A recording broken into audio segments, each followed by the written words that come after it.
কখনো যদি মনে চেয়ে আকাশের পানে আমাকে খুঁজো, কখনো যদি হঠাৎ এসে জড়িয়ে ধরে বলো ভালোবাসো,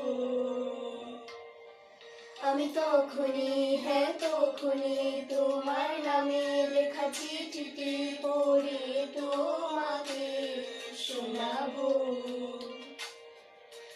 তখনই, হ্যাঁ তখনই ভালোবাসি কতটা আমি, বলো কি করে তোমায় বুঝাবো।